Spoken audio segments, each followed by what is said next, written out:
Okay, so, I just received kind of like a schedule, preliminary schedule of the process that it's gonna take to build Station 24. I mean, if you have any questions, I can be more than happy to try to answer them for you based Councilman on the Vieira? information that I received. And thank you for that, ma'am. So, question for you, when are we looking at groundbreaking and then potentially having the ribbon cutting for Station 24? So According to that schedule. according to the information I received from contract admin, it looks like start of construction would be March 1st of 26, and completion of construction would be March 1st of 27.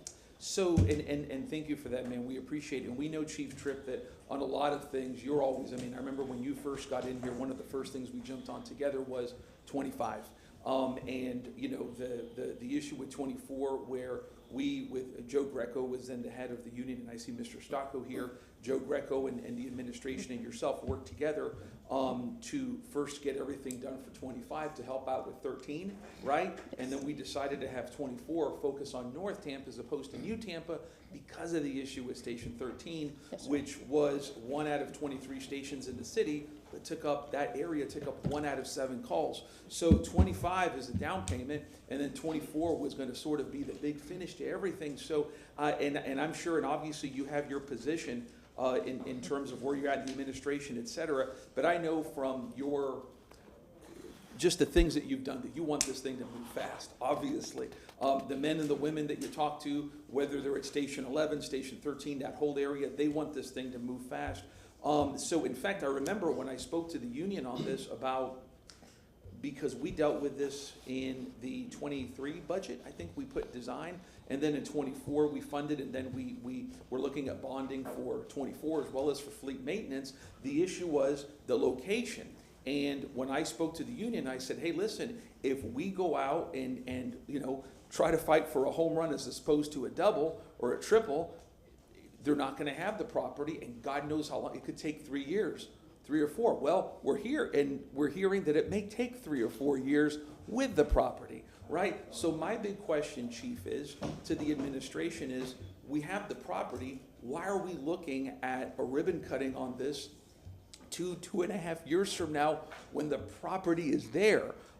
So is there anything, ma'am, that we can do to move this issue along? Because again, for my constituents, in our constituents, this is such a critical issue, and the people that you serve and that your men and women under you serve. So is there anything that we can do, and I will be making a motion on this, obviously, but is there anything else that we can do, ma'am?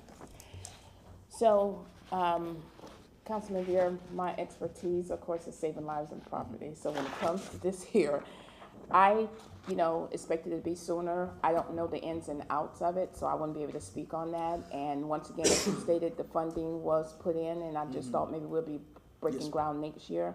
But I had contract admin send me the information, and this is what they proposed, so they will have to be the one to be able to see if there's anything we can do. I even inquired if it's possible to kind of shorten up the design phase of it to, replicate one of the other stations that we have, to see if that would shorten up. So I haven't received the answer for that one. Yes, ma'am. Thank you for that. I mean, I think, and I'm certainly no fire expert, far from it, but that we should have a goal of looking at groundbreaking in October of next year. October 2025, I think would be reasonable. That would be 2 years after we passed design, roughly 1 year after we passed the actual construction funds in the budget. And ma'am, may we have that timeline emailed to council? Would that be okay? Yeah, Thank I you, can send ma'am. it to you. So, I'll talk on fleet maintenance in a little bit, but so what I want to have motion is that we have on February 6th, I made a motion for y'all to report on fleet maintenance in 24. It kind of collided with this motion, which is sort of funny,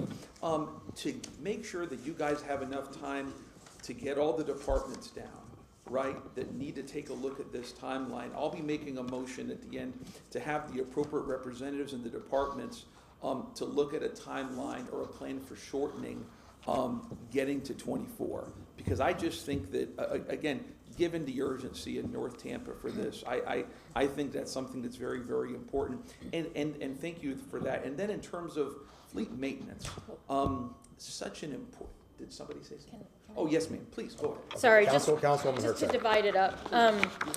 Station 24, I agree wholeheartedly. March of 2026 is not acceptable. And I know that doesn't have anything to do with you, but I would love to have the contract admin come explain it, because if I remember correctly, when we were talking about this in the budget, that's when they said it was going to take a year. Yeah.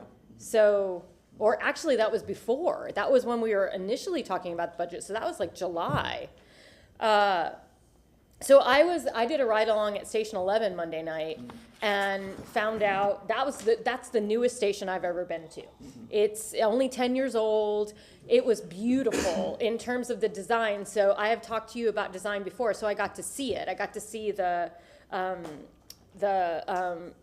kind of hangout space on one side and the sleeping quarters on another. It made perfect sense. And from my understanding, we just wanted to use that same footprint and just expand it a little, because Station 11 has 3 bays. And if I remember correctly, you wanted 5? 4. 4, okay, so just even one more bay. So I don't know why it would take a year to add a bay. So I would definitely, I will happily accept your motion as long as we have admin here, contract admin to explain. And quite frankly, I think February is a little late, because I don't think that contract admin should take that long to tell us why expanding a bay takes a year. Sure, yeah, I have no problem with that. So, Okay. Councilman Vieira, did you want to say something else? Yes, sir, and thank you very much. And then in terms of fleet maintenance, which is, again, this council voted unanimously to begin the process of bonding for something, because it really speaks to how important we obviously know that you share in that. Taking a look at Station 9, because moving fleet maintenance out of there opens up Station 9 for an expansion to help out the growing West Tampa area. We have so many folks moving into West Tampa, big projects happening there. Are you able to speak on what real estate has done, or is that not something that you can speak to? Because I know Chairman Clendenin had wisely mentioned looking outside of city limits for potential fleet maintenance, and I think that's great. Is there anybody here who can speak to that, or is that? Oh, Ms. Van Loan. Yes, ma'am. Yes, ma'am, come to the podium, please. And state your I name. might qualify. Michelle Van Loan, Real Estate, City of Tampa. So I was here September 5th at your last meeting, and addressing some of your questions about some of our approaches is something, and what we've done, all of our different efforts, how we've gotten creative. And at that time, I had mentioned that yes, we had looked outside of the county. We continue to look outside of the county. We also just recently, there was an auction bid for 14 acres. $14 million was a little bit too high for our price tag for what we can manage. We continue to look at even leased properties that are on the east side of the county that might be able to accommodate us, trying to see if we can negotiate someone who might be willing to sell, even if they're advertised for leasing. A lot of the problems we run into, as we talked about a few months ago, is finding a property at least 5 acres, finding a property somewhat centrally located outside of the floodplain, and that doesn't come with other tenants. We need to use the entire site, and is also located so that this use is not in the middle or adjacent to a heavy residential area either, because of the nature of a 50,000 square foot warehouse and all of that outside equipment.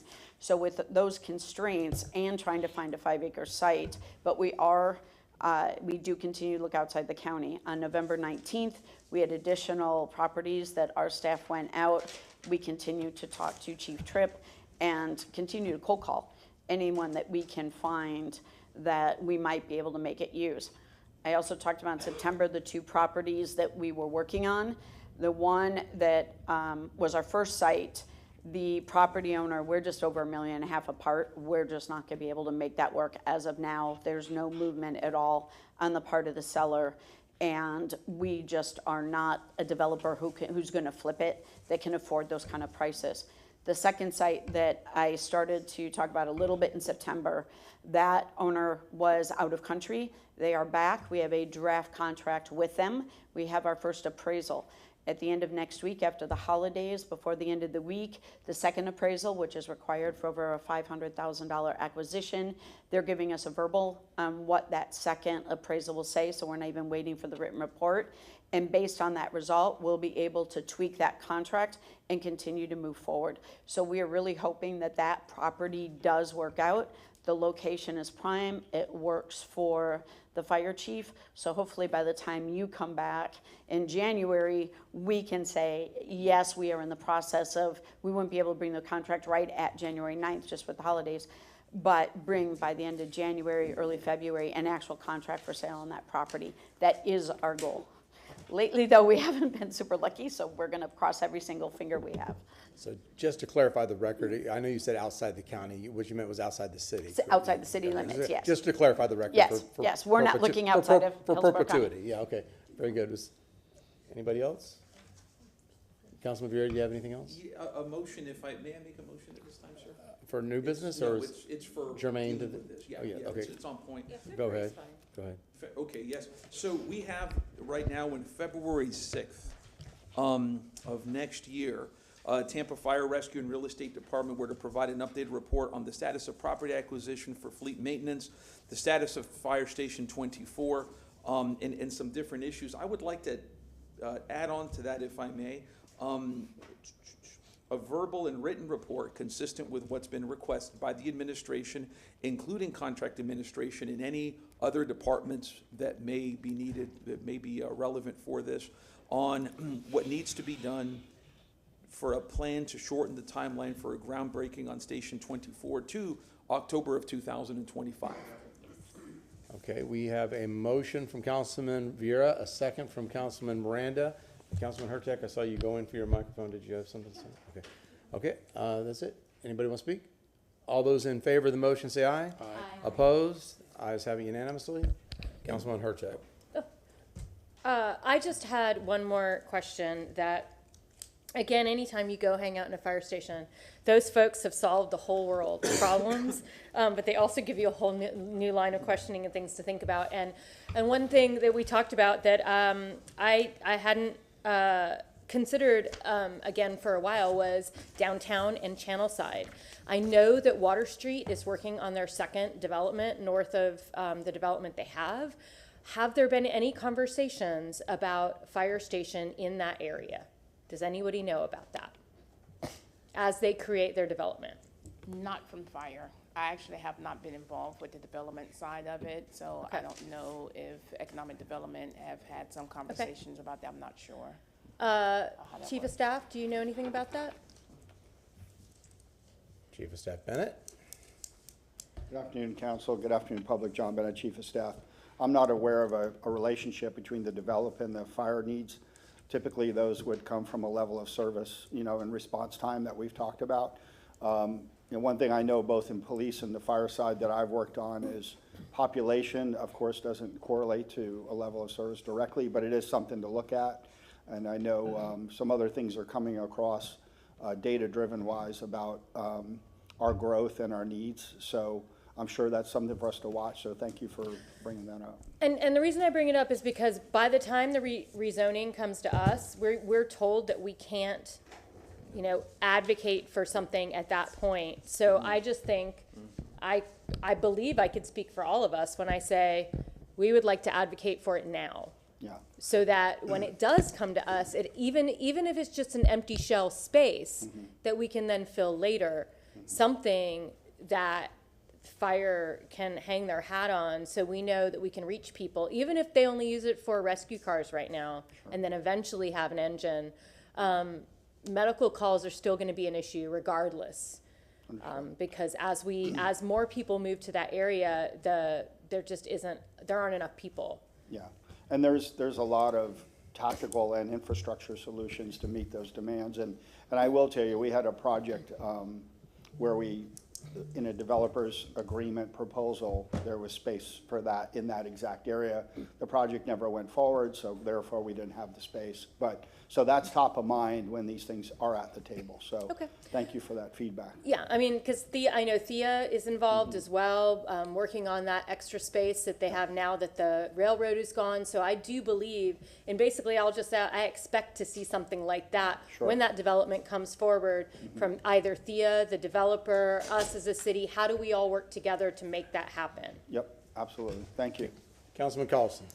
Yeah, I just wanted to add, the last time I talked to them, Water Street SVP about this a year ago, I was talking to them about the parking garage there that the port owns. And they have the lease on that space at the bottom. And at least the representative I spoke to said they were willing to give it up because they thought that was an okay space. With the point being that they have not planned space for anything. But without naming names, there's another landowner to the north that has, on Channelside Drive, who has offered his space too. Oh, great. But I think there are a lot of opportunities. That space in the bottom of the garage is huge. It was meant for a department store and big trucks going in there. There's a lot of different places we can. Thank you. Councilman Vieira. Yes, sir. So, Councilwoman Hurtak, you mentioned Channelside.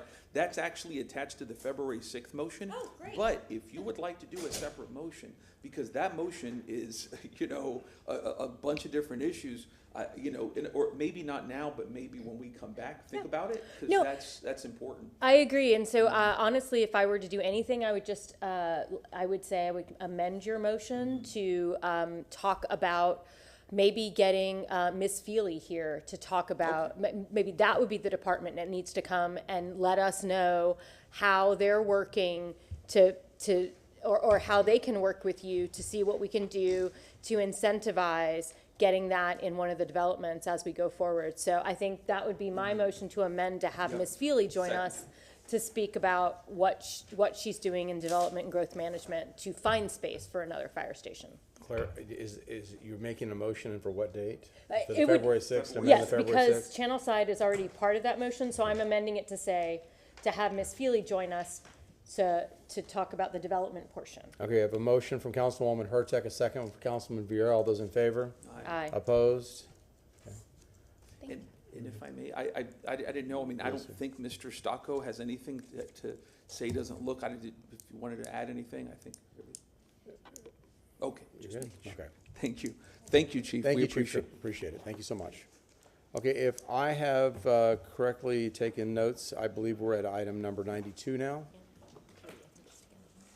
We doing both together?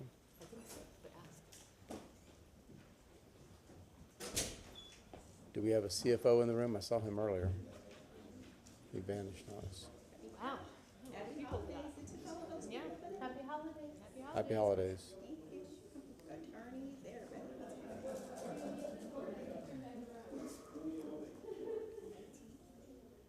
Chief, do we know where Dennis Rajero is? Oh, there he is. Hiding. Thank you. Who's doing that? Thank you. So,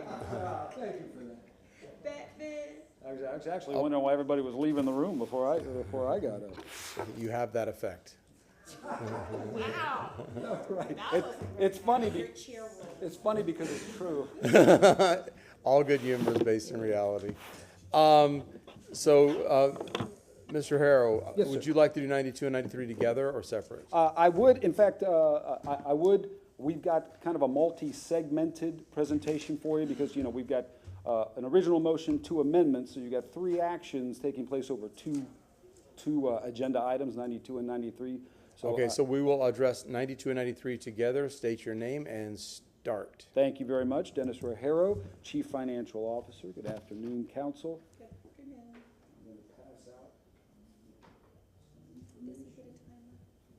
Yes. Yeah, he will. Yeah, we do time minutes. He has staff reports. He's got 2.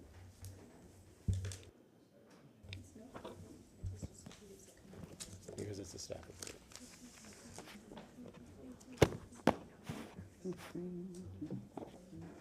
Yeah, 5 minutes, but he's got 2 items, so 10, yeah.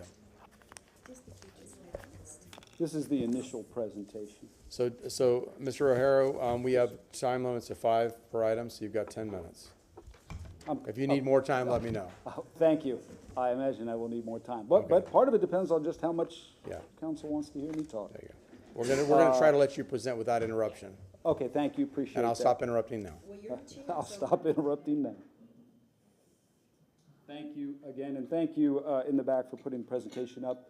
You all can see it, I presume? Excellent, excellent. We have what I think is some very good information to share with council.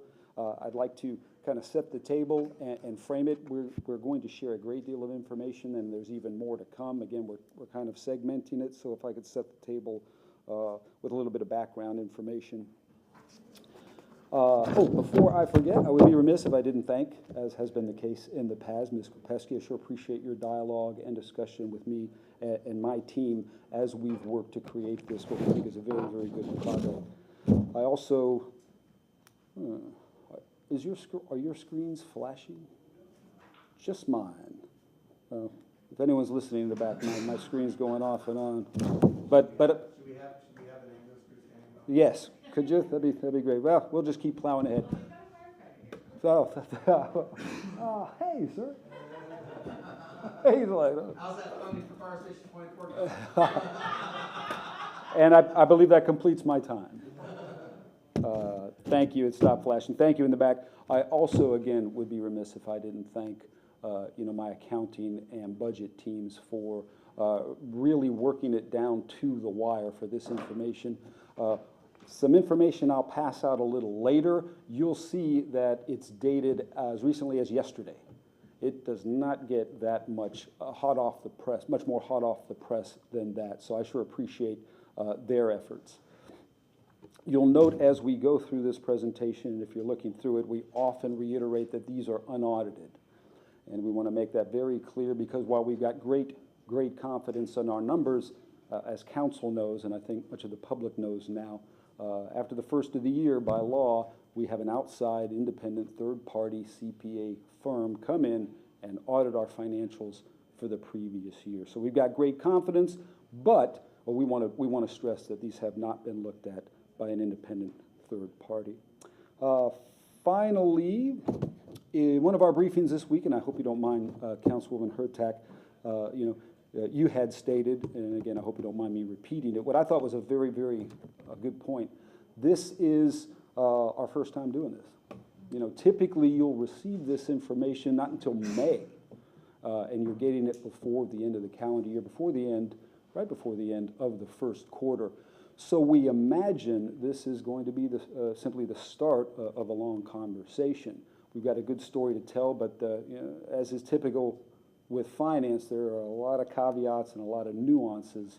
We think it's going to be a good process, so we appreciate y'all's patience with us as we go through this, as we continue the dialogue.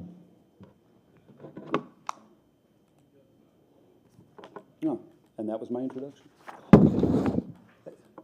All right, and of course here, paraphrased is the motion. The fiscal year, last year, the fiscal year 24 adopted budget and the preliminary year end, what we affectionately call the actuals. How did we compare, when all was said and done in the last fiscal year, to how we thought we were going to be according to the budget and the variance? And we'll start with the general fund. And you see, we did well.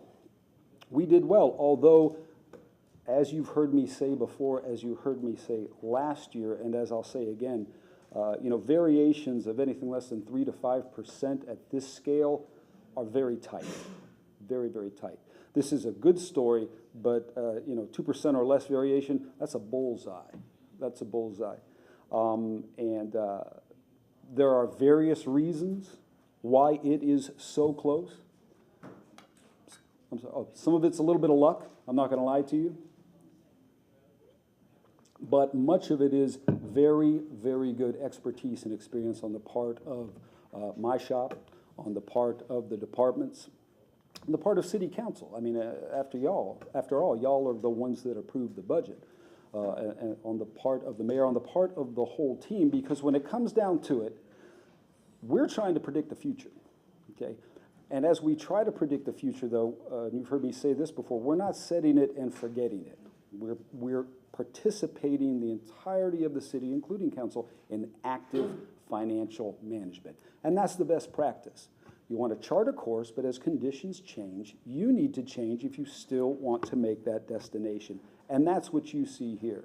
Very good story, very tight tolerances though. Last year, or last year, our report for fiscal year 23 had a variance of 19 million. So again, this is consistently very, very close, and that's how we want it. We don't want it too close, because if you teeter on that edge and you go over, then we're pulling funding from the fund balance, and we don't want to do that. So I was telling my staff earlier today, you know, this is kind of like giving you the book, going to the end and telling you the butler did it, okay? Now I'd like to walk you through the book and tell you why the butler did it. So this is where we ended up. And, you know, we recently, somewhat recently, shared with you our credit rating upgrades, and I just want to reiterate that what you see here, this level of expertise, with a little bit of luck, is exactly what's expected of a AAA rated local government agency, and that's what you and the public are receiving. One last, I know I've said this already, but one last, we're going to get into a great deal of detail, and then I'm going to provide you even more detail. But when it comes to general fund or any funds, financial sustainability and resiliency, you hear that a lot, especially post-storm activity after the summer. When it comes to sustainability and resiliency, this is where the rubber meets the road, at the fund level. We monitor, council monitors, we do a great deal of monitoring of activities, of departments, of offices, of people. But if your fund is not in good shape, you've got bigger problems than what's happening at the operational level. And this fund is in very good shape. Getting into the detail, these are the taxes you see here. Again, the bottom, a little more, you know, $6.6 million, or a variation of just under 1.6%. Again, very, very tight, but in this particular instance, it gives us $6.6 million more dollars, so we'll take it. I mean, $6.6 million is a nice chunk of change. Going down the line there, you see the major drivers, ad valorem taxes. Of course, those are property taxes. And at this scale, again, with this level of variation, the property taxes, that's pretty much people simply not taking advantage of the discounts that they can take advantage of by paying their property taxes earlier, okay? They'll pay a little bit more, and we get a little bit more revenue, and you're seeing that right there. The next, you see the next line down, the utility services tax. Utility services taxes are the electricity, water, gas, etc. And there was more use by our customers in the last fiscal year for an additional almost $1.4 million. The communication services taxes, you know, we thought this was on life support for years. And as you've heard me state, it certainly didn't grow as we would have liked it to, but it has leveled off somewhat, and we're getting a little over $800,000 for our trouble this year. And again, we can talk about anything in more detail after the presentation. I don't want to get too bogged down into the weeds. But again, $6.6 million from our taxes, and we'll take it. Our licenses and permits, and our second major category. Again, the main driver here are the franchise fees. Just, you know, less than a 1% variance. This is just a projection not quite being dead center. And you see for an overall total loss of just under $500,000, would we like to have that $500,000? We absolutely would, but it's just over 1% variation overall. So very, very tight tolerance again, and you're going to hear me say that more than once. Our intergovernmental revenues, both main drivers have the word state in them, the 1, 2, 3, third and fourth column. The first state item, you see a variance of nearly 50%, and that is somewhat by design. That is the state's contribution to the city for the Fire and Police Pension Fund, and they provide that information late in the fiscal year, much too late to accommodate as part of the adopted budget, and no real reason to try to second guess them and bring a financial resolution. We simply act as a pass-through. We get the $3.8 million for this, and we send it on over to the pension fund. So there's really nothing to be gained from our wallet in that particular action. The state revenue sharing, again, getting up there in the variation, a little less than 9% or almost $5.5 million.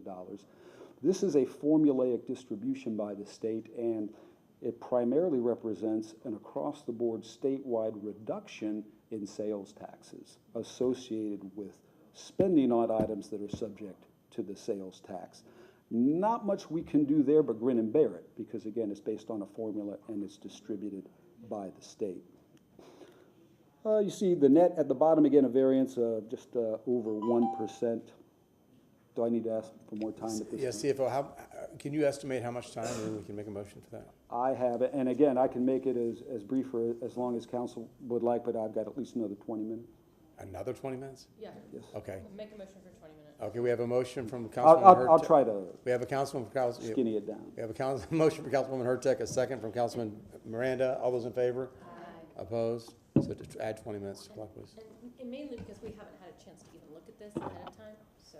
That's good. Yeah, yes, absolutely, and no, thank you for that. If I'm sharing too much, my presumption is council will want to digest this information and we'll continue to talk about it. But, the last thing we really want to do is just give you a data dump.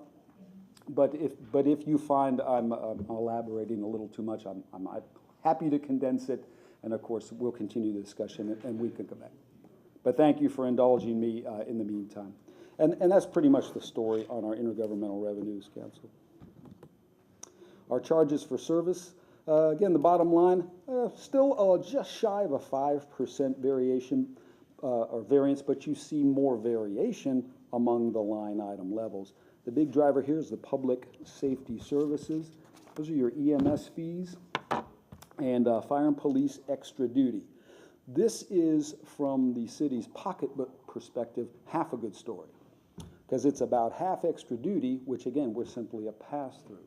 Services have been provided by our officers and firefighters. We're paid for those services and we pass them through.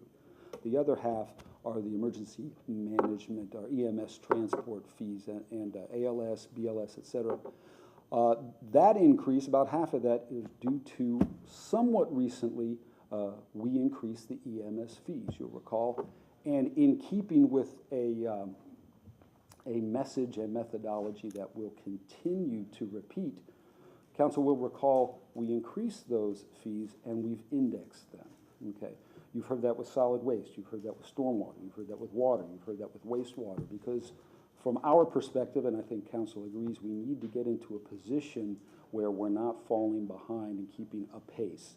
And those are the primary reasons associated with that increase in revenue. Cultural and recreation services, a little over $600,000, we'll take it. We aggressively budgeted the convention center last year, and they exceeded. It's about 50-50 between the convention center and parks and recreation. The convention center has been, as you know, tremendously successful, and this represented being even more successful than we had projected, and we were pretty aggressive in our projections, so a good story there. Judgments, fines, and forfeitures. Ma'am.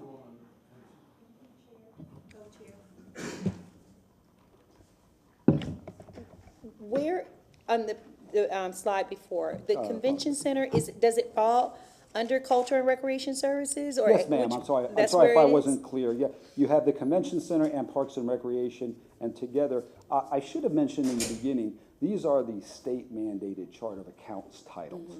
We don't call it culture and recreation here, but this is what we're mandated to group them, as you see at the top, by category. These are the categories defined by the state. Thank you. So yes, so sometimes you gotta go searching for it, so thank you for asking that. That's where they're at. And To get through this, can we take notes and then do it all at the end, so we had all agreed to have a presentation? And yeah, it was just, Yeah, I know. I can't, I gotta go back to that slide just to get that point. Yes, sir, Chair, if that's how you wanna do it. That's how we wanted to do it. That was our rules. Yeah, Thank you. no, it's fine. Okay, go ahead. Copy. Judgments, fines, and forfeits, the entire story there really are the court-ordered fines, and those are the red light camera revenues. 1.7, almost $1.8 million more, primarily due to increased tickets. I cannot speak as to whether more people are running red lights or the scrutiny associated with the red light running videos has increased, but I can tell you we picked up almost a third more revenue than we anticipated, $1.8 million. And our everybody loves the other category, but again, this is a state mandated categorization. Interest and other earnings, yet another example of in finance, there are so many caveats and nuances. In there, you see on the right, 116+% increase, almost $10 million, not quite so much. Some of that is phantom money, and I don't want to get too wonkish, and we can talk about it, but at the end of every fiscal year, we have to market what we have. We have to identify what is the value of our assets on September 30th, I don't know, 12 midnight, I don't know, on September 30th, if we sold everything, and of course we won't sell everything, and we never will, we have to market. This year, or excuse me, last year, it came in a plus, okay, about half of that.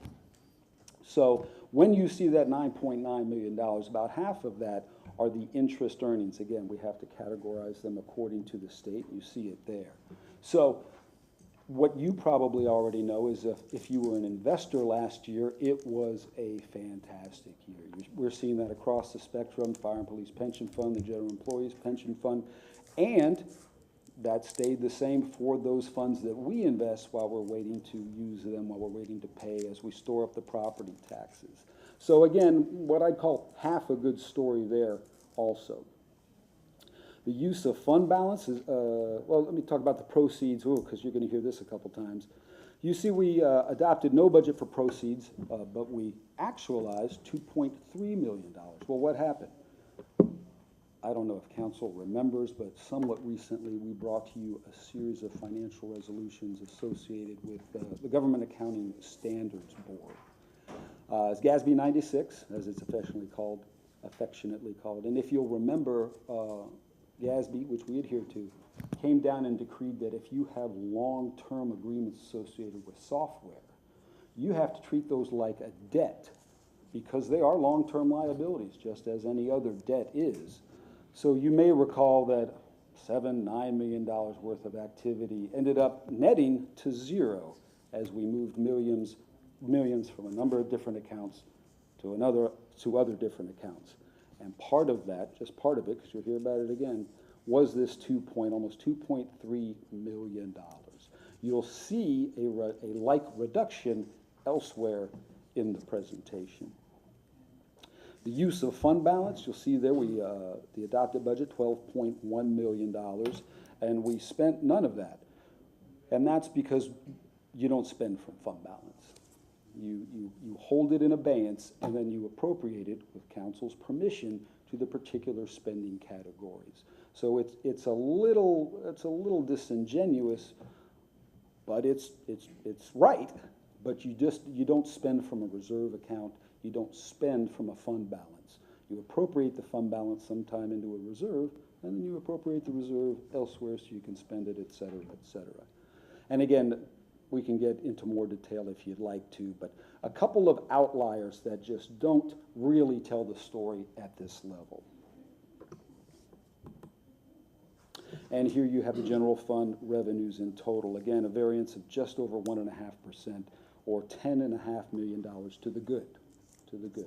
So it's a good story so far, and it's going to continue to be a good story as we roll into the expenditures.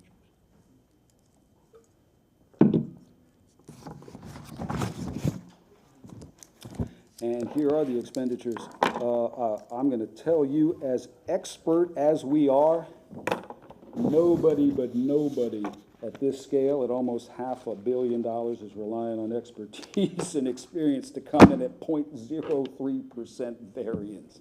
That's, yes, thank you, but that's a little too tight. So a little bit of luck. A couple of things I'll point out. You see in salaries and wages, we spent less than $38 million, and coincidentally, we spent more, $38 million in benefits. Why is that? because you have a number of benefit items. It's very similar to how we treat the reserves. Benefits, annual leave, sick leave, things like that. You don't expense from them. You budget there, and then you appropriate it to the salaries and wages.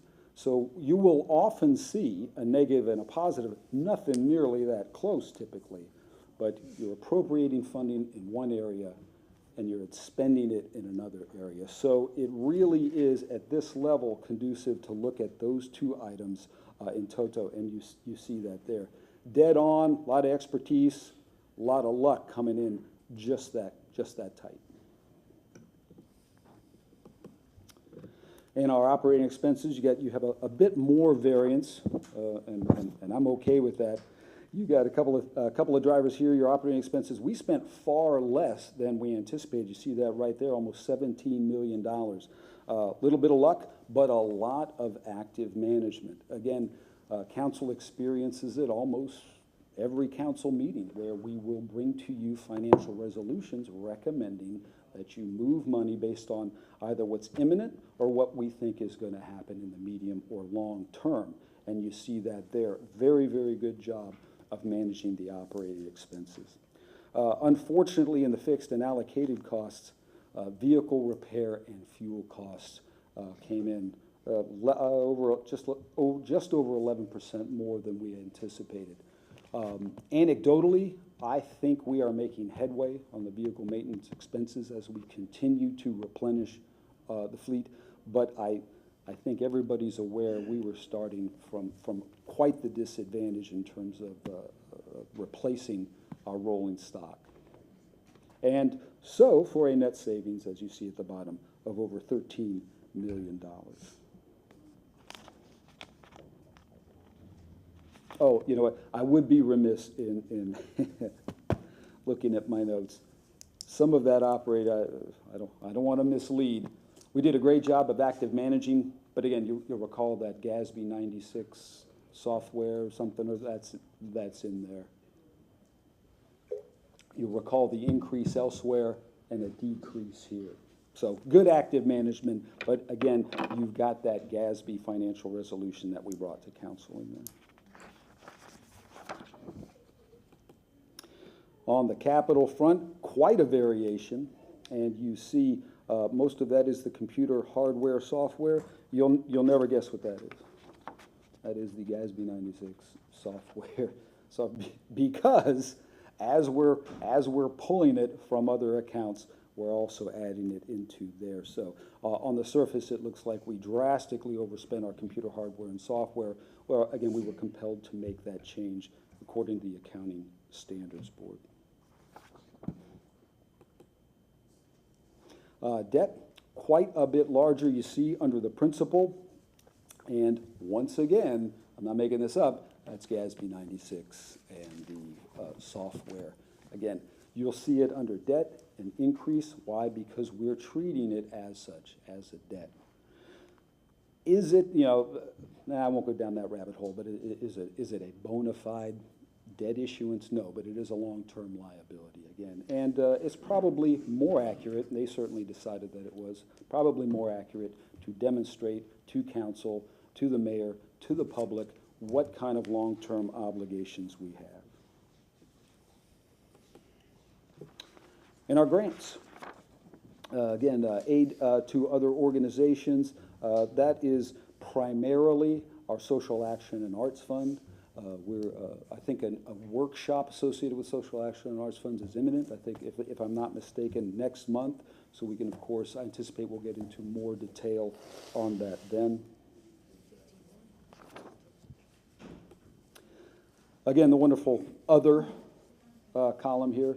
Got a couple of things going on here. The primary, one of the primary drivers you see our budget reserves summary group. Adopted budget, $19 million. You see actuals of next to nothing and a variance of $19 million. Again, this is, if nothing else, an internal control mechanism for the city of Tampa. As we appropriate an amount of reserves that we think we're going to spend, and again, we can't spend from the reserve, so it goes in other places, but we set it up ahead of time, And it provides that tripwire if there's an attempt to spend more of our reserves than we anticipate during the adopted budget. So you're going to see a very large, and that's by design, a very large negative, that $19 million. And you'll again, you will always see that. So a little misleading, a little wonkish, but it is a large negative number, and I did want to explain it. Our transfer to other funds, these are primarily transfers associated with our emergency fund balance and storms Helene and Milton.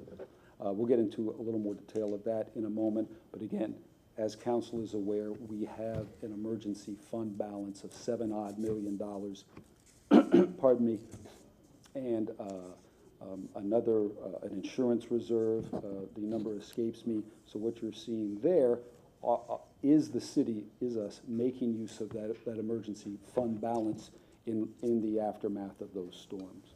And I'll talk about that a little more in a moment.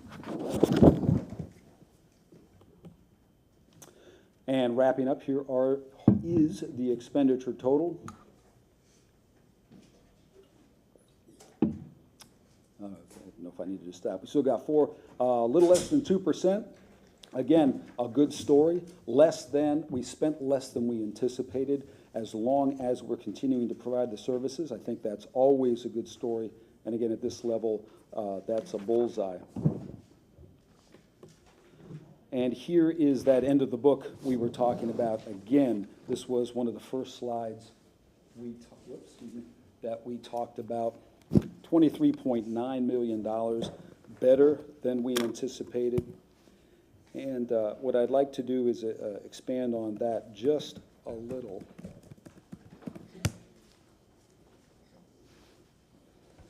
As my laptop comes up. And the reason I'd like to expand on that is, as council knows, and anyone who's ever watched us go through the financials probably can guess, it's a little more complicated than simply having $24 million to spend on fill in the blank. I'm going to show a slide from last year's mid-year presentation.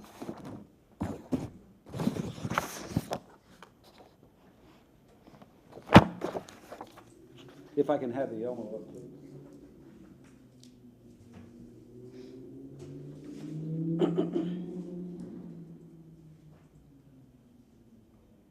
If y'all can let me know when you see it. It's taking its time, it's going green. They're probably trying to give you a break in the back as Dennis drones on. And can you see it now? Yes. Okay. And you see here again, as I referenced before, this was what we presented last year, mid-year report for the preceding fiscal year 23. Again, you see very, very tight. Again, just over $19 million for an ending, in addition, very, very similar to our $24 million we're talking about now. For an ending fund balance, you can see there. As part of that presentation, and again, I think for the first time, we went over some of the different fund balance categories. You have your non-spendable, which is your inventory. You're not going to get rid of that. You have restricted, you have committed. We'll get to assigned and unassigned in just a moment. And the various, or examples of the various categories you see here. We need to restrict particular funding for grant funding, certain taxes. We need to commit funding for purchase orders, future year commitments. You'll recall a great example of future year commitments is the remaining $5 million for the Dubois legal settlement. We have to hold that $5 million in abeyance because that's coming. It's 2 years. I believe it's $3 million in the current fiscal year and $2 million in fiscal year 26. It's a great example of committed reserves. And then we get into it, and this is really the crux of my point, into the assigned reserves. Insurance, emergency, hurricane, claims and judgment, healthcare. And I think one of the things we'll need to discuss, and that council will want to discuss, centers around the assigned fund balance. We just had, 100-year, 200-year, 300-year two major storms that we continue to spend money on and await reimbursement. We are fortunate in that we had an emergency fund balance to tap, and we tapped it. The question, and I think I know the answer, is do we replenish that? Do we replenish that? Do we increase it? You know, based on what has happened. Very similarly with insurance. Do we anticipate that insurance costs are going to go up subsequent to those two storms? I'm no insurance expert, but it seems like it would be prudent to account for that. One of the other things that we have not really experienced, but I think the answer is yes, to what extent can we anticipate an adverse impact on our property tax collections associated with those storms? And should we set aside something to account for that? We're running various scenarios right now, just so you know. We're talking with other localities. We're talking with FEMA. We're talking with other experts. What have they seen happen to similar communities following similar disasters? What was the level of adverse impact to their property tax collections? Right now, and it's in the beginning, and there are people far smarter than I am out there about this, but right now, most of the taxpayers have paid their taxes. Okay, there will inevitably be requests to reevaluate. If you're out of your home, I think for 30 days or something, perhaps you get forgiven. But the property appraiser values the property every single year. If we're right, we think the greatest adverse impact is going to be in fiscal year 26, not in the current fiscal year. When and how much do we start? Just continue and wrap it up. I'm sorry? Just continue and wrap up. You're good. Keep going. Okay, thank you. So some of the things we need to talk about. Should we set that aside? How much? Should we decide, and again, I think it's open for discussion, how much of that 23% base that we talk about do we look to address some of these anticipated impacts? So a number of discussions out there that, when you get down to it, there, in my opinion, there is going to be significantly less than $24 million to spend, depending on the decisions associated with the different types of fund balances. Food for thought, and but I will tell you, as we go through the numbers, if I can have the presentation back up. Thank you all in the back. I appreciate that. IT? Can you pull Mr. O'Hara's Probably put presentation them back to up? sleep.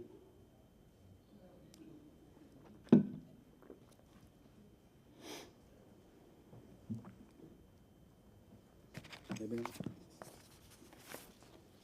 Yeah. There we go. Oh, you got it? Yep. We're on Excellent. page 20. You need it on the public screen as well.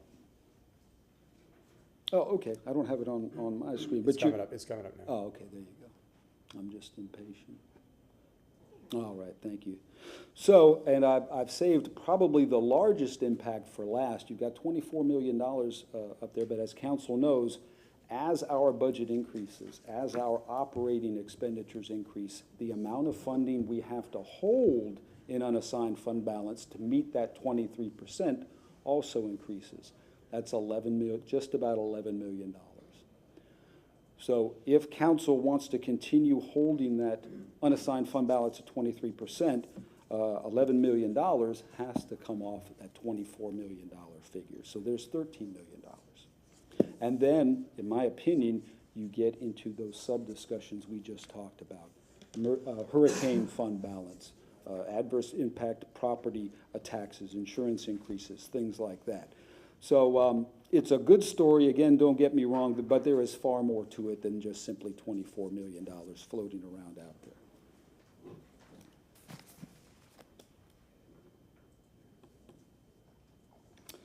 I will move on to the motion amendment number 1, a general fund list of financial transactions that will reduce the fund balance. Relatively few, you see it there now. Council has approved 7 financial amendments last fiscal year. since that motion was made, which had an impact on the budgets within the general fund. And then you see also, under the mayor's executive order, that's where the funding was transferred from the hurricane fund balance associated with Hurricane Helene. The other big ticket items you see, dare I forget Tropical Storm Debbie. I admittedly forget it when I'm talking about Helene and Milton, but it did come with an expense, and you see that right there. Terminal leave, for a total of $15.1 million. I don't really see a great deal of choice in funding these items, and I don't think council did either when they approved them. But you did ask, and I think going forward, you want to continue to see an accounting of actions that could impact the fund balance, and you see that here.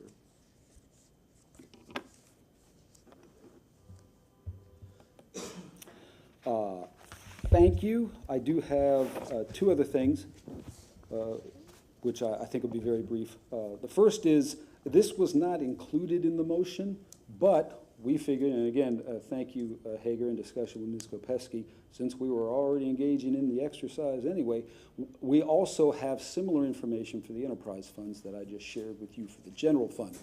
I'm getting the feeling that perhaps we can just share it with you as opposed to walking you through all of them. Again, similar PowerPoint presentations, and we're happy to answer any questions, of course, at any time.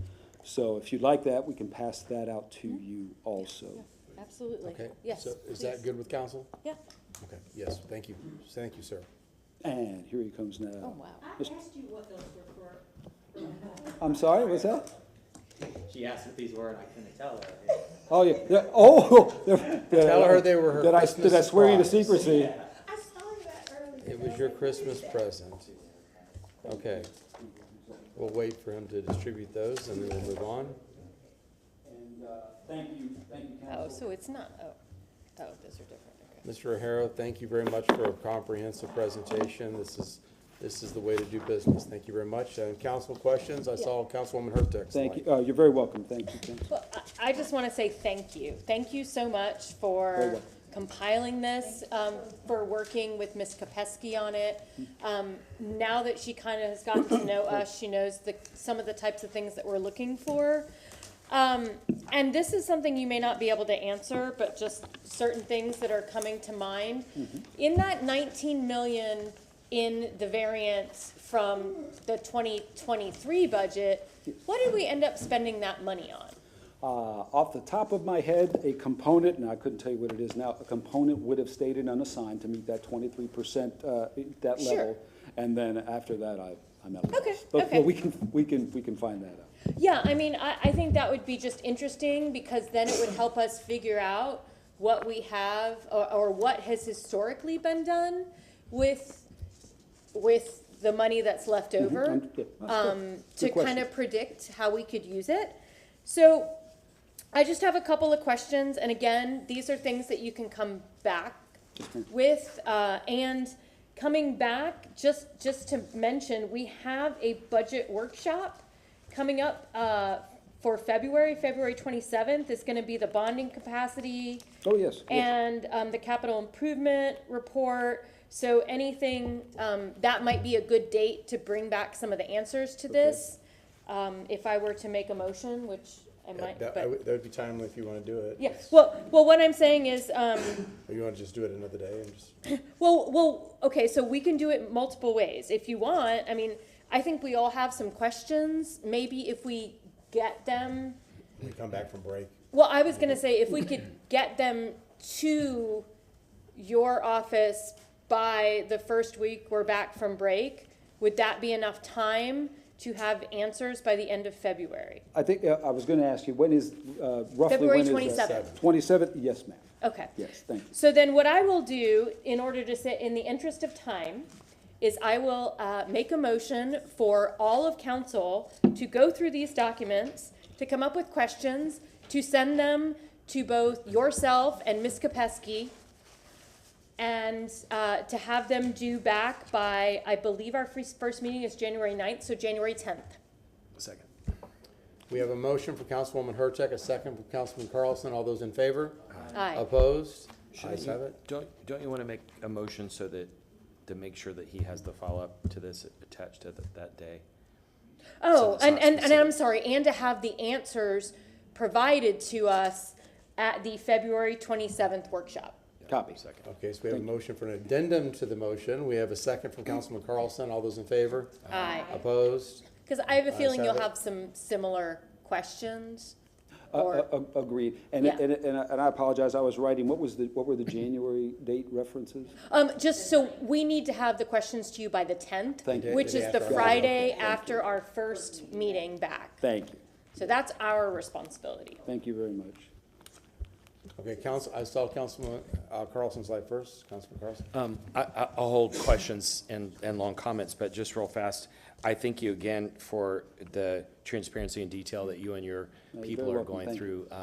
The last couple of years, it's been outstanding, and I think it's always great when, I don't know about the others, but when you anticipate what we want and you put in there already, and so we don't even have to ask the questions, and you remember what the questions we asked the last time.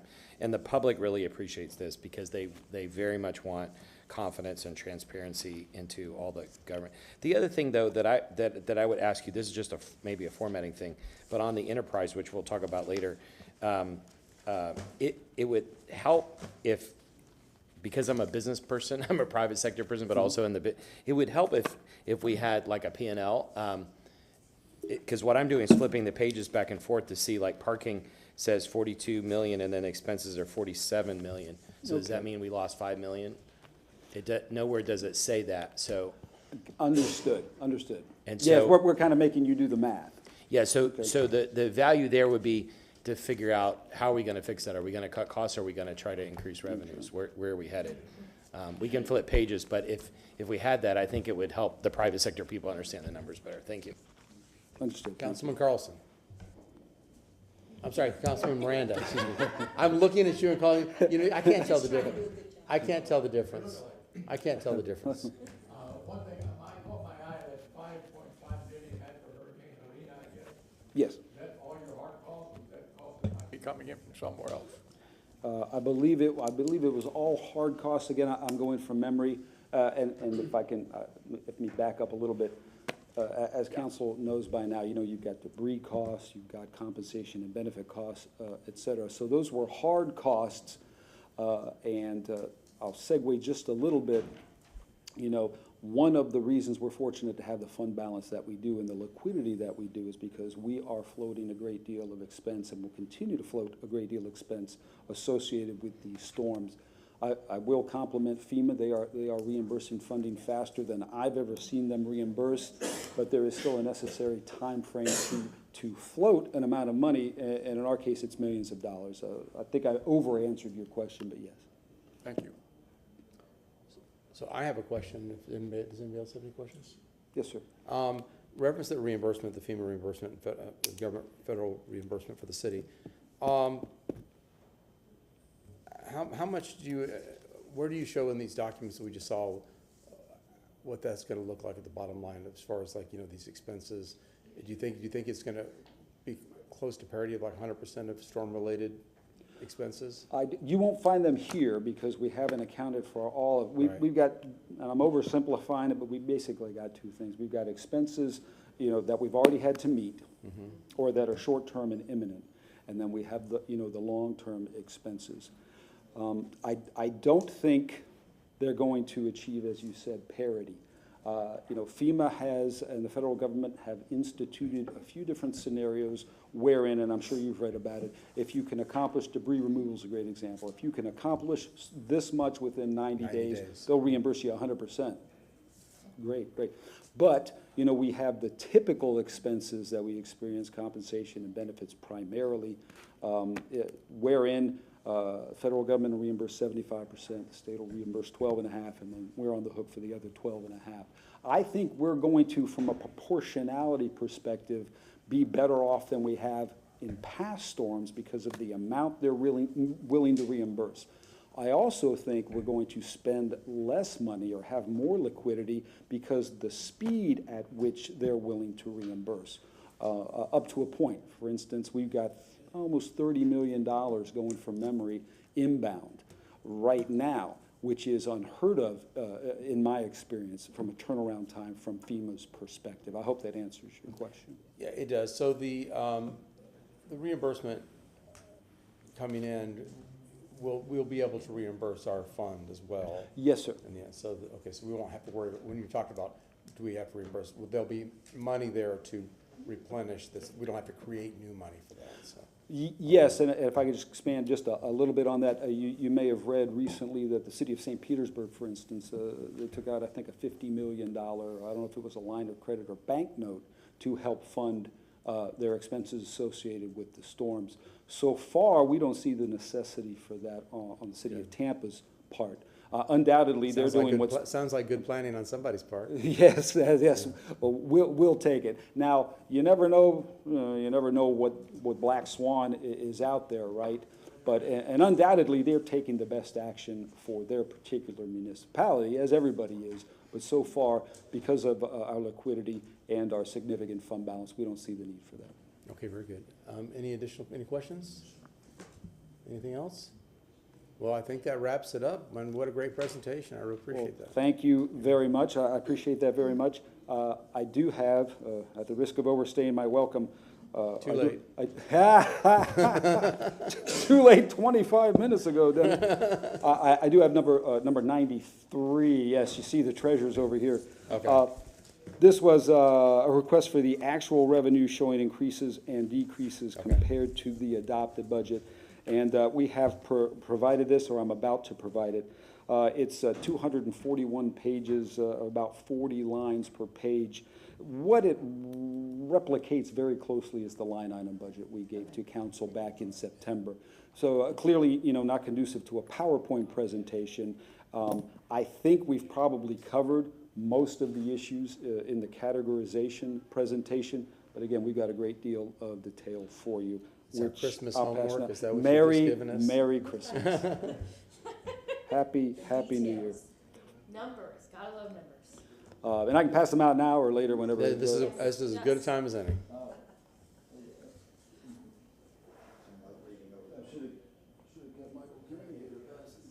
You don't need to go to the gym today. That's right, I got my workout.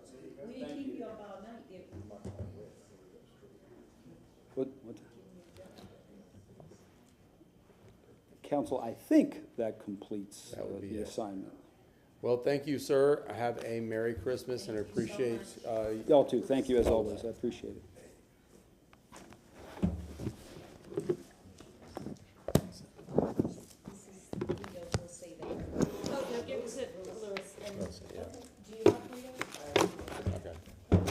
Very good. Okay, well, if my calculations are correct, that concludes the agenda, and we will move on to new business. Councilman Miranda. None, sir. Councilman Vieira. Yeah, really quick, if I may, Mr. Chair. On April 24th, we have a workshop on Sulphur Springs. I wanted to include also with that a discussion on the status of the Sulphur Springs pool, just to make sure that we keep our eye on that. And if the administration needs more time on a proper update, we can do that. But that's all, just include that as a... We have a motion. Sure, I can do that. Community stepping stones as well. Yeah, So that's fine. we have a motion from Councilman Vieira with the two items, Sulphur Springs Pool and stepping stones. We have a second from Councilman Carlson. All those in favor? Opposed? Thank you for that. And I don't know if I already motioned for this. If I did, I apologize. There's a gentleman, Luis Arroyo, Arroyo, who was a heart driver who passed on recently.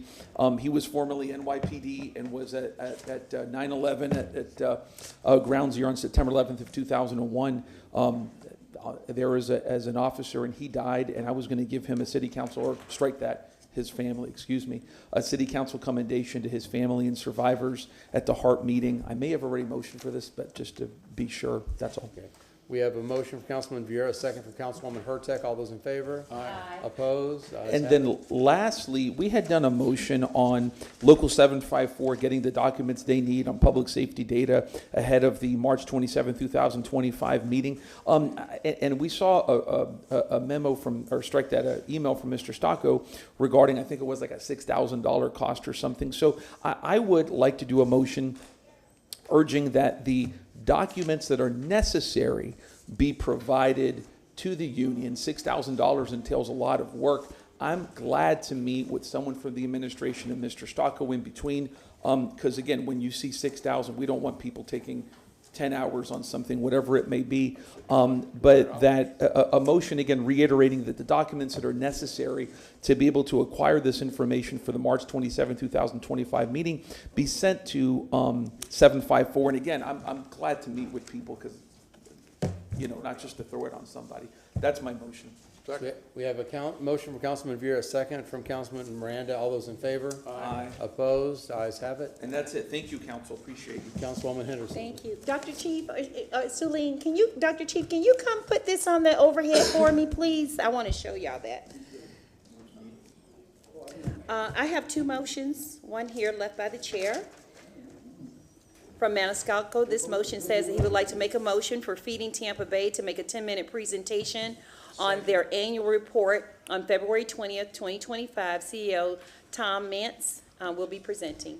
We have a motion from Councilwoman Henderson, a second from Councilman Vera. All those in favor? Aye. Opposed? Thank you. Ayes have it. And then also, in the form of a memo, I would like for staff to provide council with a memo for the general scope and the RFP official date for the Army-Navy property by January 9, 2024 in memo format.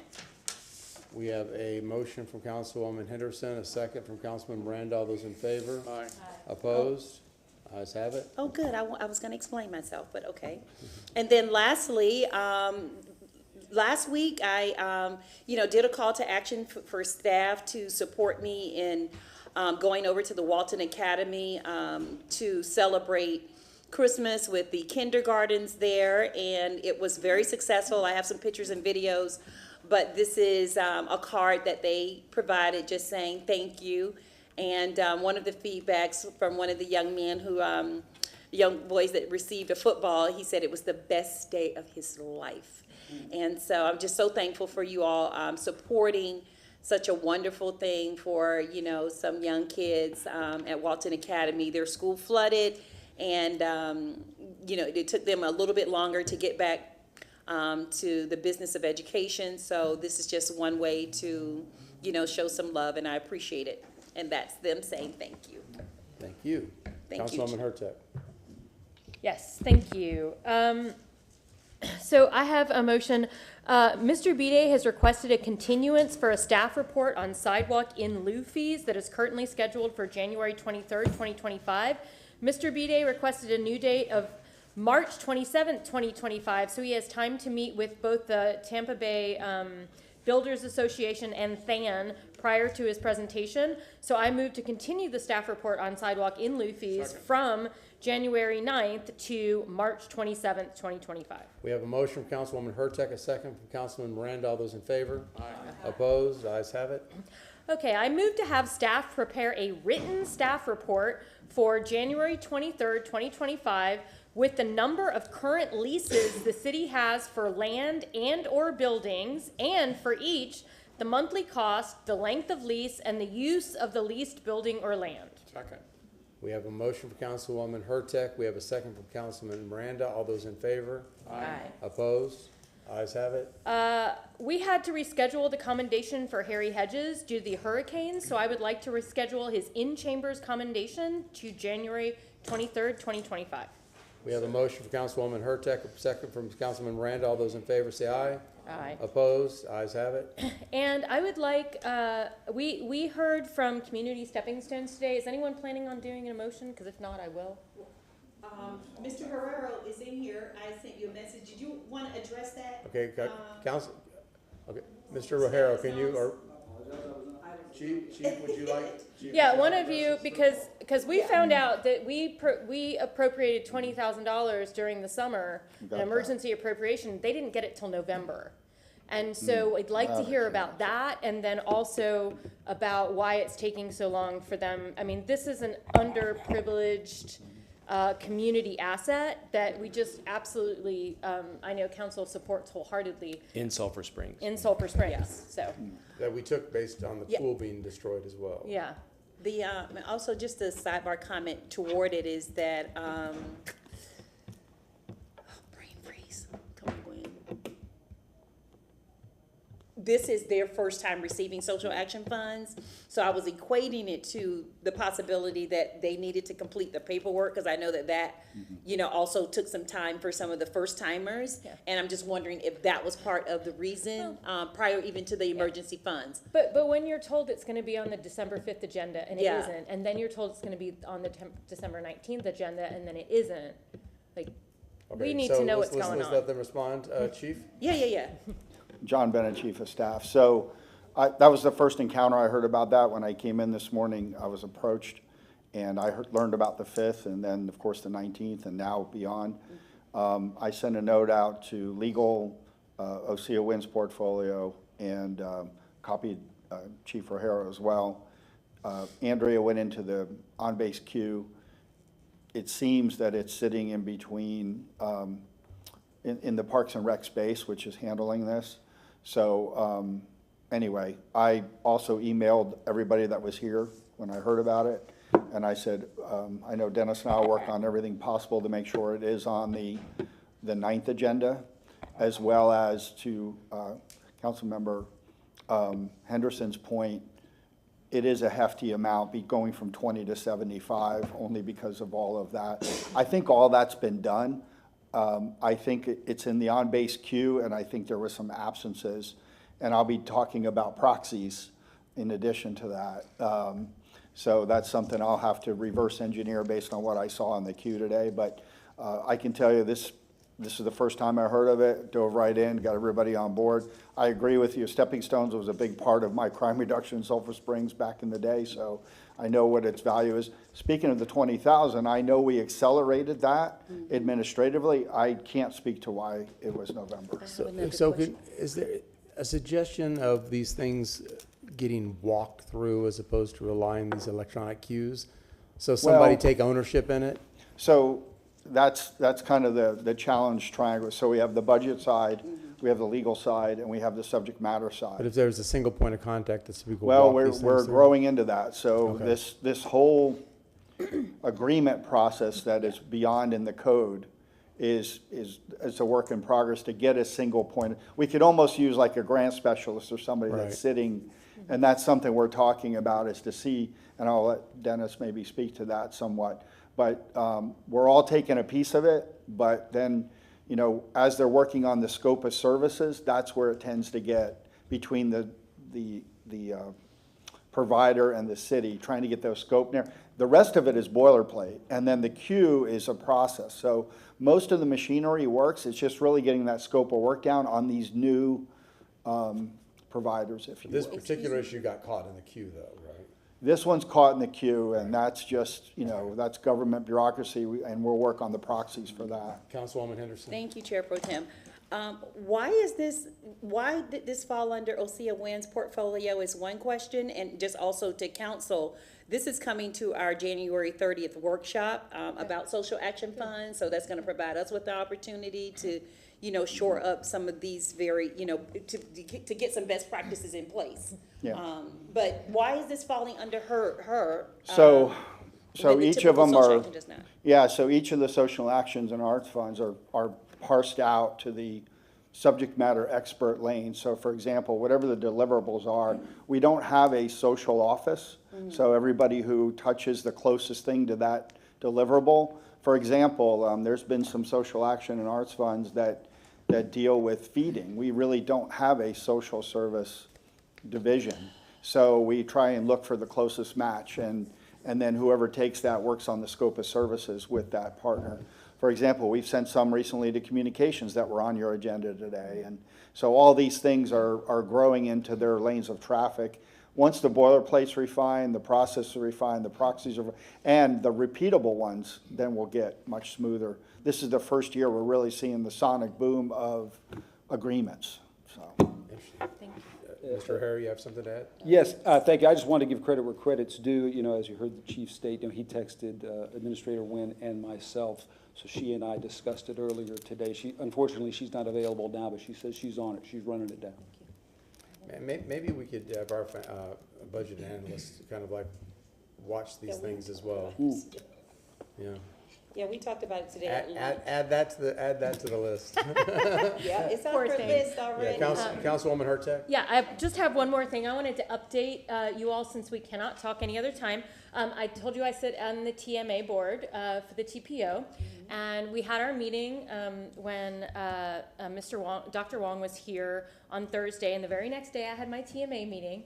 And I went to the meeting, and the one thing they had on the agenda was to modify the work plan to include the expansion of 275 and between Hillsborough and Barris. And I said, well, you know, first of all, City Council, a conversation yesterday was skeptical of a regional merger. And I said it would be a really nice olive branch for you all to say, we really want to work with the city and the City Council especially, and not approve this.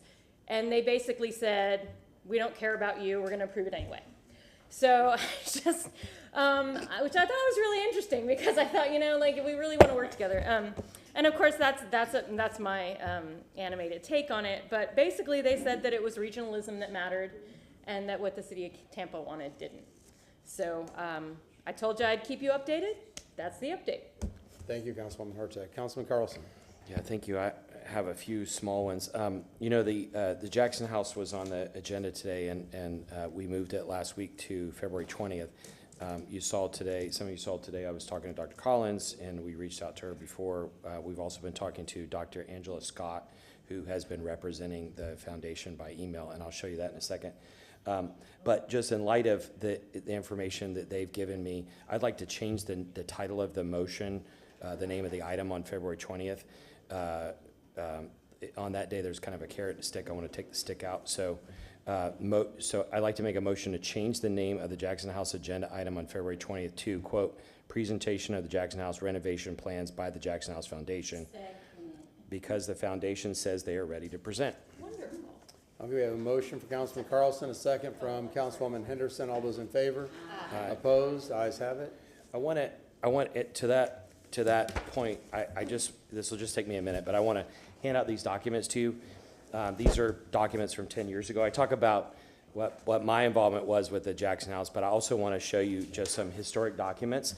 I was starting to wonder if my memory was correct. And let me just take you through these documents real fast. And I gave a copy to Suling because I want to do a receive and file in the end to make sure that these old documents are in the current file so that somebody can find them. But if you look at this first document where I highlighted it, it's November 13th, 2013. It's November 13, 2013, a letter to Willie Robinson from the city, and it says if you don't repair, I'm just going to paraphrase, if you don't repair the Jackson House by November 30th, 2013, the city will proceed with the demolition process. So the city, and you see Bob McDonough's copy here, it's on the Buckhorn administration's letterhead, but they ordered the Jackson House destroyed. This is when the first day I met Willie, he showed me this letter. I didn't have a copy of it until just now. But November 30th was the Saturday after Thanksgiving. And so it was really bad that they were going to tear it down when nobody was watching. The second letter is to the Willie's attorney, Rick Gilmore. And Rick had sent the city a letter saying, well, we want a chance to fix it. And by then, we had been talking to some people about trying to fix it, and so they showed that evidence. And and then the city wrote back and said at the end, but if you don't move quickly, the city will be compelled to move forward with an order to demolish that will require the expedited demolition of the structure. The point I'm making is there are multiple documents here where the city in 2013 was ordering the demolition of the Jackson House. I've never done that. The question is whether the Jackson House has the capacity to renovate it, or whether the city or somebody else should do it. The next document says the city will, if you don't do the above, the city will demolish the structure at its cost and assess a lien superior to all other liens except tax liens on the property for that cost plus $175 surcharge. By the time we got a proposal on the table to fix the Jackson House, it was the cost of demolition plus $60,000 in fines, I think, plus interest. The next thing, and Charlie may remember this, the next thing is a transcript from that 2000. So the day I met Willie was on a Wednesday, and as soon as I saw that letter, I said, what can we do? I called Linda Salsina, she came in the next morning to city council. Charlie was here. He was chair, I guess. And they interrupted a public meeting when she got up and spoke. There was a 30-minute discussion about the Jackson House. And at the end, you can see on the last page at the end, there was a motion of city council by Frank Reddick and you can see that Charlie was chair, a motion by Frank Reddick to stay the execution of the Jackson House and give it an extra 30 days. So this is the proof, and that we've got the video now. Also, they've pulled up the video archive if you guys want it. Not now, but we can share it with you if you want. But this shows that had Willie not told me and I not told Linda Salsena, and had city council not acted, the Jackson House would have been torn down the Saturday after Thanksgiving. The next document, again, talks about order to demolish. The next document talks about order to demolish. The next document has several dates on it. So what happened is that the other call I made was to an attorney for Bubba the Love Sponge, and they put together a whole in-kind and cash plan to fix it. They go to the closing table with Willie. We offer to buy the property from him, and then the city put this document on the table. And what it says is, if you don't do X by February 3rd, we'll tear it down. If you don't do Y by March 3rd, we'll tear it down. If you don't do Z by April 7th. And so there were all these onerous requirements.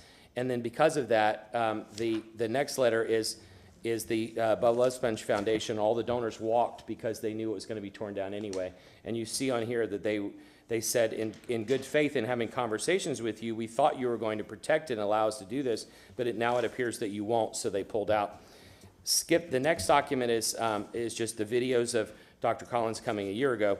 But the final document I want to show you is this email and there's some updated emails, but this is the email from Dr. Angela Scott, and the highlighted part says, the Jackson House Board remains steadfastly committed to restoring and preserving this important landmark in the Tampa community. And to that end, we look forward to the opportunity to share our progress and plans at the City Council meeting on February 20th. So based on that email and the conversation with Dr. Collins, they say they're ready to present their renovation plan, and so I hope they will. Can I please make a motion to receive and file this file?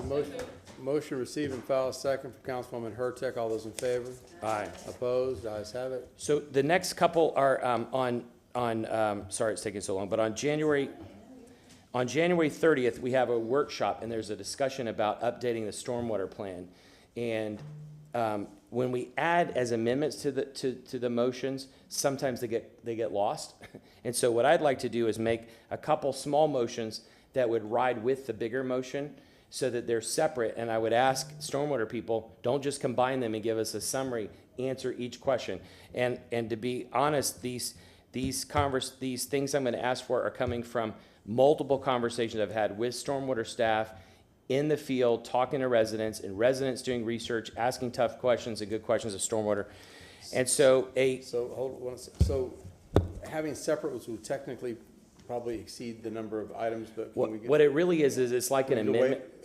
Is there council desire to waive that for that? It's a workshop, so you just have to, Martin Shelby, City Council Attorney, just the fact that if it's a workshop session, your rules state that you want to do as much as it takes to get out of there by 1 o'clock. So just know that if you put on too much, you may run past lunch. Well, it appears as though the maker of the motion that would conform with that because it's. Well, actually, if these are all. It's the same staff person, the same topic. And if these are all related, maybe as part of the motion, if you could just have them go sequentially, have them grouped together so that you don't have to rearrange the docket. Okay, so I would say include that in the motion that this. But rather than have them subsets. So they're grouped together, so they go sequentially. Yes, because there is a rule now that's in place, your new rules, and I don't have it at my fingertips verbatim, that says staff cannot combine motions on its own without council's pre-approval. Yeah. So all of these motions should be treated separately. So this motion, the motion that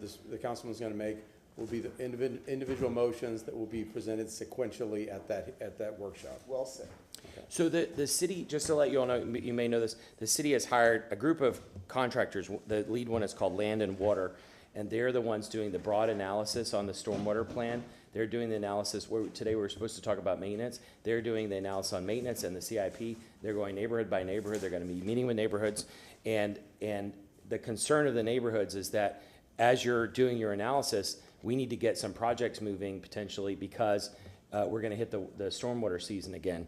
And so, besides the staff report, I'd like to make a motion to ask the city stormwater planning consultant, Land and Water, to present to city council every 2 months, starting with the January 30th meeting adjacent to the stormwater planning item, and then every 2 months in regular meetings thereafter. The purpose will be to give city council and the public regular updates on their stormwater maintenance and planning analysis, and to determine short-term solutions as quickly as possible that can be implemented parallel to the overall stormwatering plan purpose. The intent will be to do whatever we can to prevent flooding in the next rainy season, and then it has the specific dates listed here. Okay, we have a motion from Councilman Carlson, a second from Councilwoman Hurtak. All those in favor? Aye. Opposed? Ayes have it. And then the next, that's the same thing. The next one is that the city stormwater department has a maintenance metrics site, but it's not very detailed and not specific enough.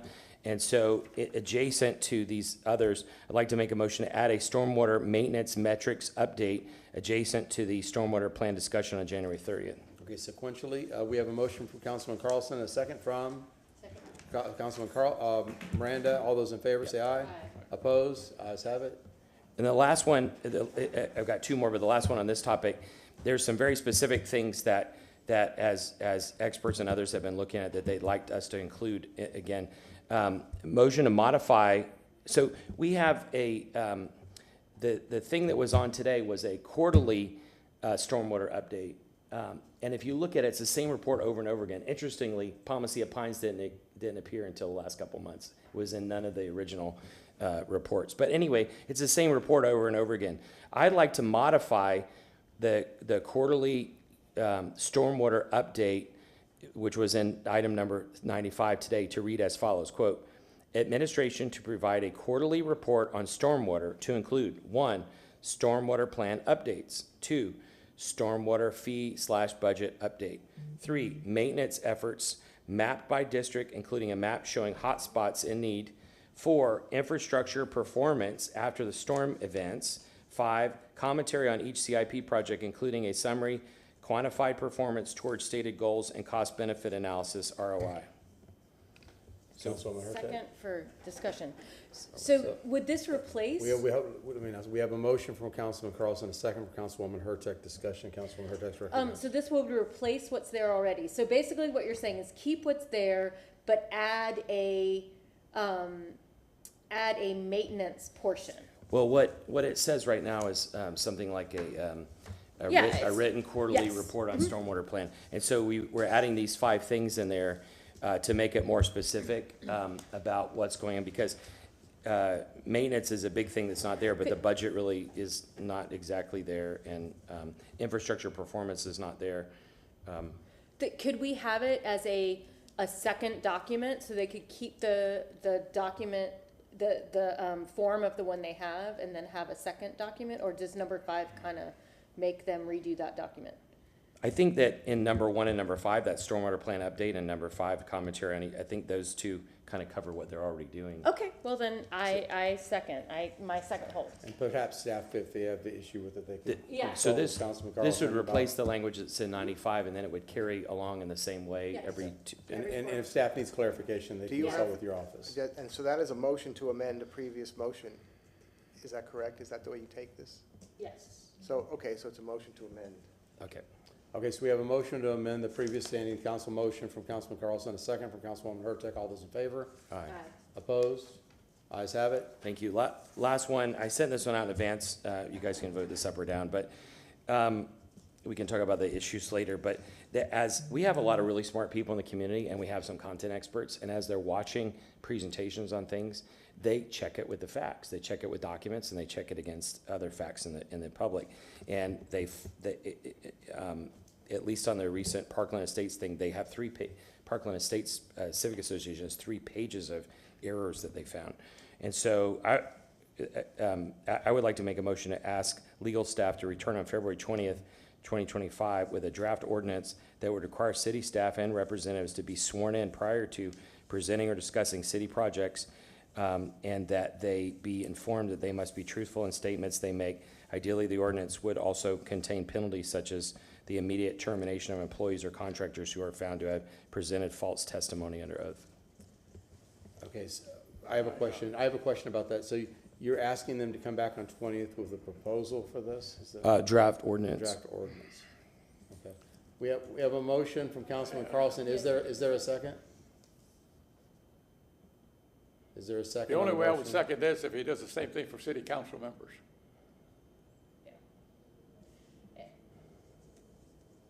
I don't care if we do it for city council. Do you want to amend your motion? I can't say anything. Okay, it's dead. Okay, we have a motion with failure to receive a second that's set aside. Thank you. And, yeah, I actually, Mr. Miranda, can you Yes, take sir. the mic for a moment? Yes, sir, Mr. Chair. Chair, thank you. I motion for staff to present to City Council what would be required for the City of Tampa to assume responsibility for the Tico streetcar operations from the Hillsborough Area Rapid Transit Authority. I request they come back and present to the council on June 5th of 2025, City Council regular Have a session. motion by Mr. Clendenin. We have a second. I'm sorry, I missed a second. Mr. Carlson, second. All in favor of the motion, please signify by saying aye. Aye. Opposed, nay. The ayes have unanimously. Is there, Oh, I'm sorry, heard that? No. is there anything else? 4-1. I'm sorry. Okay, actually, we have staff here. Yes, sir, state your name. Justin Vasky, Legal Department. It's reference to item 82 in the agenda. The resolution has a reference to December 5th, when we initially put it into Hunbase, and today's date is the 19th. So I'm asking that we do a substitute resolution with the correct date for the effective date of the resolution. Now, this does not have the attachment to it, so the attachment from the one that has the Scrivener's error will then attach to this. Yes. This substitute. So we have a motion from Councilman Henderson to correct it with this, as a Scrivener's error. Was there a second? Second. We have a second from Councilman Miranda. All those in favor say aye. Aye. Opposed? Ayes have it. Thank you. That's it. Thank you. Okay. And Mr. Shelby. Just happy holidays to City Council. I just want to thank you, each of you, for the honor and privilege of serving you in 2024. And I look forward to this council working its magic in 2025. So thank you. Motion to receive and file. We have a motion to receive and file, a second from Councilman Miranda, second from Councilman Carlson. All those in favor? Merry Christmas, everyone.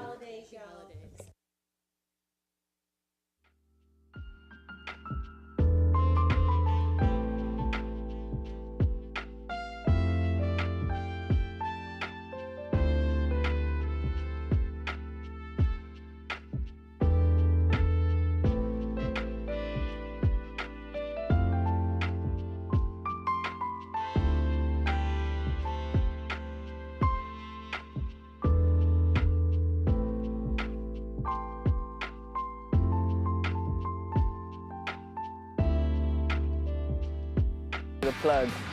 And since then, it's been a blessing to work for the city of Tampa. All right, so I want to kind of try out this bad boy. Can I grab some debris? Yeah, we get to go. Let's do it.